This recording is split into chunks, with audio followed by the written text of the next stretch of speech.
Tidak semua hubungan dimulai dengan cinta, sebagian dimulai dengan kesepian, lalu diisi oleh sesuatu yang seharusnya tak pernah hadir.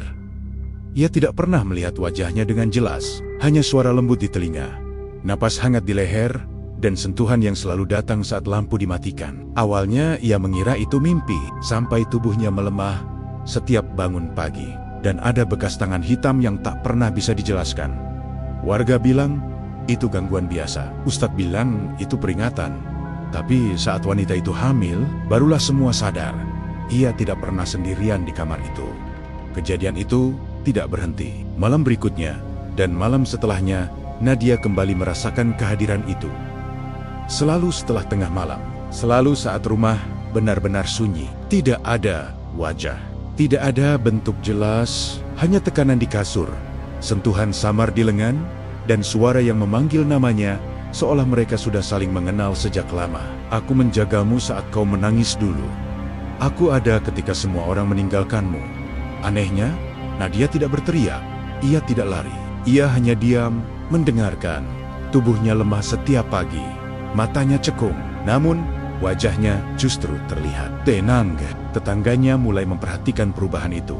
Bu Ratmi, tetangga depan rumah, pernah berbisik, Nadia sekarang sering senyum sendiri ya. Di tempat kerja, Nadia sering melamun. Kadang, ia merasakan sentuhan di punggungnya, padahal ruangan kosong. Ia mulai membalas dalam hati. Berbicara pelan di kamar gelap. Bukan memanggil tapi menjawab. Dan sejak malam itu, makhluk tersebut tidak lagi datang sebagai tamu. Ia datang seperti pemilik kamar. Malam itu, hujan deras. Nadia duduk di ranjang, lampu sengaja ia matikan. Jantungnya berdebar. Bukan karena takut, melainkan karena menunggu. Tekanan itu kembali terasa, lebih berat dari biasanya.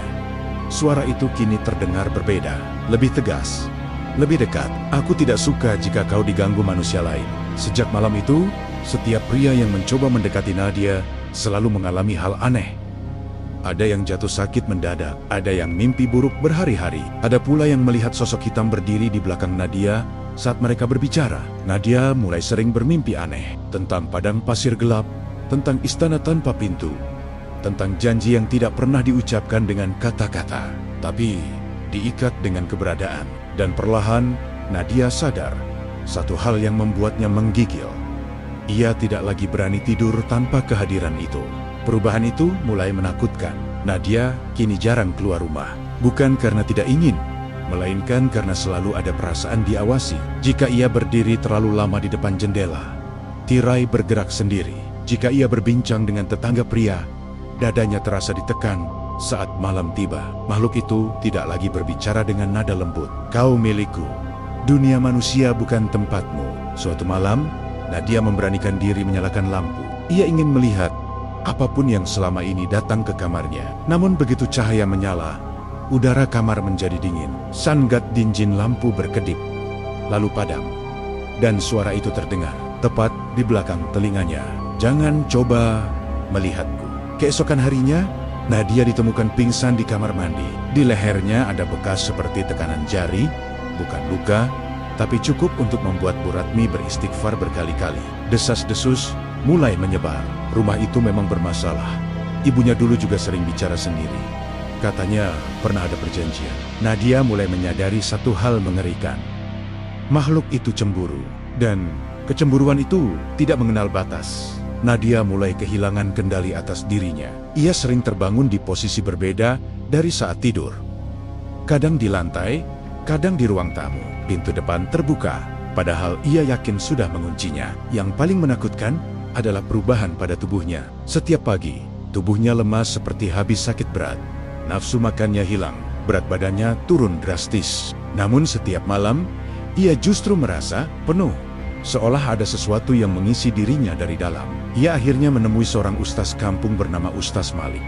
Dengan suara gemetar, Nadia menceritakan semuanya, tanpa menyebut detail, tapi cukup untuk membuat wajah sang ustaz memucat. Kau tidak diganggu, kau sedang diikat. Ustaz Malik menjelaskan bahwa beberapa jin dapat mengikat manusia melalui kesepian, trauma, dan penerimaan tanpa sadar. Dan ikatan itu, jika dibiarkan, bisa berubah menjadi klaim kepemilikan. Saat Ustadz hendak mendoakan Nadia, ia tiba-tiba menjerit. Suaranya berubah, matanya menatap tajam. "Jangan sentuh dia." Ustadz Malik mundur sambil membaca ayat kursi. Dan untuk pertama kalinya, Nadia mendengar suara itu bukan di kepalanya, melainkan keluar dari mulutnya sendiri. Setelah kejadian itu, Nadia tidak bisa menyangkal apapun lagi. Rumahnya kini terasa seperti dua dunia yang bertabrakan. Siang hari tampak normal. Malam hari, udara menjadi berat. Ustadz Malik datang kembali bersama seorang temannya, seorang kiai sepuh yang dikenal ahli ruqyah. Begitu mereka memasuki rumah, jam dinding berhenti. Angin berputar di ruang tamu. Padahal semua jendela tertutup. Kiai itu menatap Nadia lama sekali. "Ada kehidupan lain di dalam tubuhmu." Kalimat itu membuat lutut Nadia lemas. Ia dibaringkan, ayat-ayat dibacakan. Tubuhnya menggeliat. Teriakan bukan lagi miliknya. Dia sudah menerima aku. Dia tidak pernah menolak. Air mata Nadia mengalir tanpa suara. Dalam hatinya, ada penyesalan yang datang terlambat. Saat ruqyah mencapai puncaknya, Nadia muntah cairan hitam pekat. Dan setelah itu, ia pingsan. Saat sadar, hari sudah sore. Rumah terasa sunyi untuk pertama kalinya dalam berbulan-bulan. Namun sebelum ia merasa lega, kiai itu berkata pelan, "Ikatan itu belum putus, dan kau akan segera tahu alasannya." Malam itu, Nadia merasakan sesuatu bergerak di perutnya, dan firasat terburuk itu akhirnya datang. Ia hamil. Kehamilan Nadia menjadi rahasia yang tak bisa lama disembunyikan. Perutnya membesar terlalu cepat, bukan hitungan bulan seperti manusia biasa, melainkan hitungan minggu. Setiap malam, Nadia merasakan gerakan di dalam tubuhnya, bukan seperti tendangan bayi, melainkan dorongan yang teratur, seolah ada sesuatu yang sadar dan tidak sabar untuk keluar. Mimpi-mimpinya berubah menjadi mimpi buruk berulang. Ia melihat dirinya berdiri di sebuah ruangan luas tanpa dinding. Di hadapannya berdiri sosok tinggi hitam tanpa wajah, namun mengenakan sesuatu seperti mahkota retak. "Ini adalah warisanku. Kau telah menerimaku. Sekarang kau harus menerima dia." Nadia terbangun sambil berteriak. Setiap kali ia mencoba berdoa li dan jakelu, dadanya terasa ditekan. Di cermin, wajahnya tampak asing, matanya saju, namun tatapannya kadang bukan miliknya. Ustadz Malik kembali datang. Kali ini dengan wajah serius. "Jika makhluk itu lahir melalui tubuhmu, kau tidak hanya kehilangan hidupmu, kau kehilangan garis keturunanmu sebagai manusia." Nadia menangis tanpa suara. Untuk pertama kalinya, ia benar-benar menyadari harga dari kesepian yang dulu ia peluk. Malam ruqyah besar itu dilakukan. Rumah Nadia dipenuhi bacaan ayat.